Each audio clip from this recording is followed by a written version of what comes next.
As my sister carry broom, make she bend sweep the water out. She now enter inside and carry knife and stab her face. She now stab her to bring out the knife. The head break, the knife then inside her blood. She now enter inside her room, lock door, follow friends, jump to run, then now catch her. If you can't go for police station, my sister go for hospital, but don't bring the knife. Reacting to this, National Coordinator of the Center for Basic Rights Protection and Accountability, Prince Wiro, called for a thorough investigation into the incident. Mr. Wiro said the suspect should be arraigned in court immediately if found culpable. Police say it is not true that at least 10 people were killed around the Eneka axis of Port Harcourt over the weekend. The police spokesperson in Rivers State, Grace Iringa Koko, made this known to our correspondent following a security alert circulating online. The viral message claimed that there had been serial killing incidents in and around the Eneka axis, with people going missing and others getting injured, and advised against late-night movement in the area, a claim the police have described as a false rumor. President of Eneka Youth Association, Cyprian Nyema Worianwo, also spoke to our correspondent. I called one of my ESCO members that was there because the youth were also present because the person that died has been very supportive to the development of Eneka. So they said nothing like that, not even a gunshot. The bearer went peacefully. So you see, people can propagate information. Mr. Nyema Worianwo further dismissed rumors that the community directed shop owners to close their businesses on Saturday. Nothing like that. We did not do such a thing. Shops were open. People did their business today. Nothing like that, sir. A correspondent who visited the community gathered that there was an influx of strangers in the area over the weekend as a result of the burial of a suspected gang leader in the community.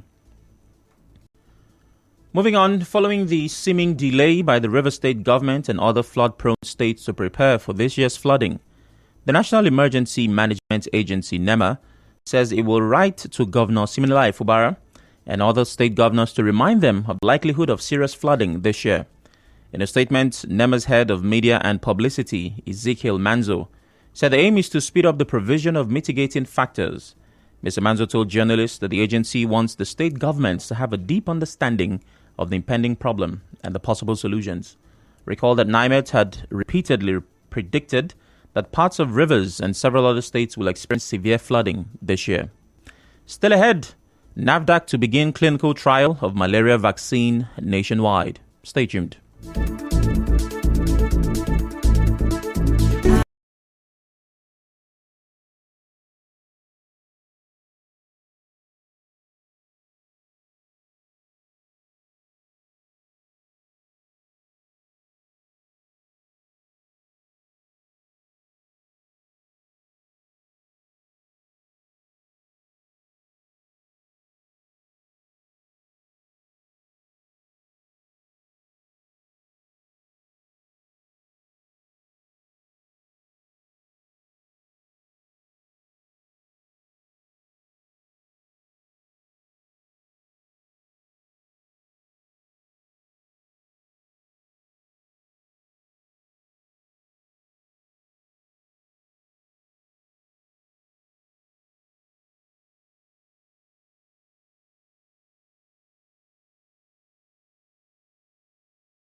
As the 7-day ultimatum given to e-hailing drivers for app companies to comply with their demands elapses tomorrow, the aggrieved drivers are calling on the government to intervene in the issues in the sector.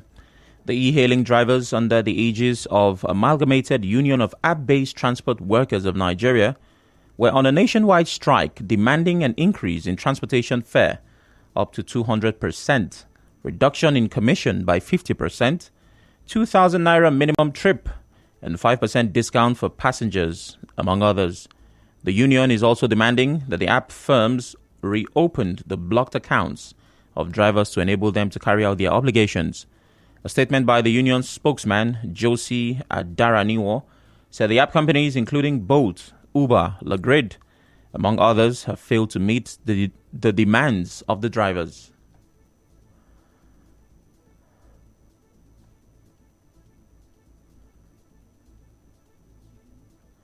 As the federal government and labor unions return to the negotiation table today to resume talks over the implementation framework of resolutions reached on June 5, stakeholders have urged government to be sincere and come up with something tangible that the organized labor can work with. They said a new deal should capture both workers in the formal and informal sectors of the economy, as well as other citizens not engaged in the nation's workforce, noting that the atmosphere is already charged and filled with tension. They argue that the government should be magnanimous in ensuring an agreement that is substantial enough to cushion the effect of petrol subsidy removal. The new board and management of the Rivers State Primary Healthcare Management Agency have started a needs assessment tour to some primary care centers in the state. The first phase of the tour took them to the primary healthcare centers in Woji and Azuabie communities in Obiakpo local government area of the state. The chairman of the board told our correspondent during the visit that it will help the new board advise the management on the best way forward. It's a familiarization visit. The idea is to see things for ourselves. We will go back now and then sit together as a team and fashion out strategies to deal with some of the challenges. Again, it will be an ongoing process so that at the end of the day we have a holistic idea of what the challenges are to specific care centers and to the general system itself. Design strategies, which we are already working, but we just want to be sure that what is on paper is what we are seeing, particularly policy making. Also speaking, the executive secretary of the agency said the needs assessment tour will help the new board and management key into the vision of the state government. That His Excellency has already given us a mandate. We are doing a robust needs assessment. So we are coming to see things for ourselves, interact with the health workers, know their challenges, and then, of course, draw the appropriate roadmap. And that is what we are doing now, sensitizing our people on the importance of primary health. Don't think that primary health centers are only for immunization and pregnant women. It's actually for everybody. That is why we are also doing this needs assessment, so that we will also know areas to fix things and ensure that everything is seamless. A urologist, Anselm Nyama, has warned men against sexual enhancement drugs, as engaging in marathon sex could lead to increased heartbeat. Dr. Nyama, who is also a consultant urologist at the River State University Teaching Hospital, gave the warning in an interview with correspondent Emeka Otuka while speaking on the rising cases of death among young men during sexual intercourse. He said the use of sex-enhancing drugs without a doctor's prescription may lead to heart failure.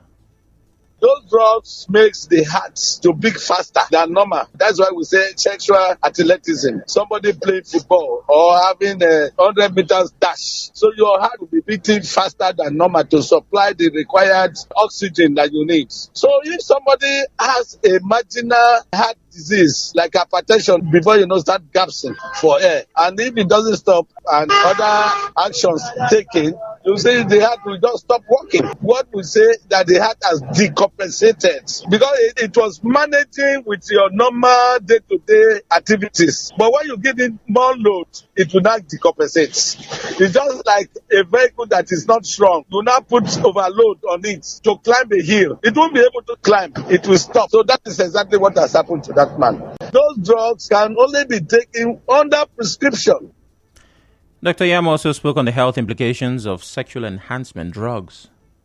Since it's a major age man, maybe about 40 and above, that is the beginning of all these chronic illnesses. Perhaps he was hypertensive, diabetic, and he doesn't know. And he now took all those drugs he took. So the heart started working more than enough, and he needed more air, he needed more oxygen, but they were not available, so he collapsed and died. Yes. So my advice is that people must please go and meet their doctor if you must take them. He will examine you and give you the correct prescription.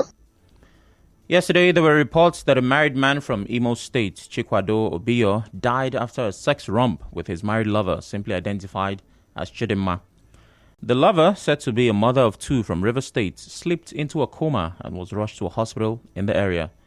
On Friday, a barber identified as Otubong was found dead in Mile 2 Diobu, Port Harcourt, after a suspected sex romp. The police source said the 2 black bullet drinks, 2 packs of tramadol, and another sex-enhancing drug was discovered at the scene. The National Agency for Food and Drug Administration and Control, NAFDAC, is to begin clinical trials of the malaria vaccine nationwide. The agency has mandated the pharmaceutical industry to raise pharmacovigilance surveillance departments in their individual outfits. The NAFDAC Director General, Professor Mojisola Adeyeye, said such a vigilance would revolutionize things. On the international scene, the U.S. State Department says U.S. Secretary of State Antony Blinken held candid talks with his Chinese counterparts at the start of 2 days of meetings with officials in China. A statement says Mr. Blinken emphasized the need for diplomacy and keeping open channels of communication.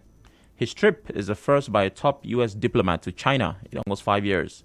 A planned Blinken visit in February was called off after a suspected Chinese spy balloon flew in U.S. airspace. On the news this morning, you heard many were left shocked after former Governor Wike revealed he was poisoned in 2018. A civil society organization has slammed former Niger Delta militant Asaru Dokubo for blaming military for crude oil theft in the country. E-hailing drivers' ultimatum to app companies is set to elapse tomorrow. NAFDAC to begin clinical trials of malaria vaccine nationwide. And on the foreign scene, U.S. Secretary of State Antony Blinken is on a high-stakes China trip, the first in almost 5 years. The news was edited by Chioma Ezenwafo. Mostly clear weather in Port Harcourt this morning. Peace is a path to the prosperity of a nation. Let peace reign. I'm Sam Chinedu. Thanks for listening.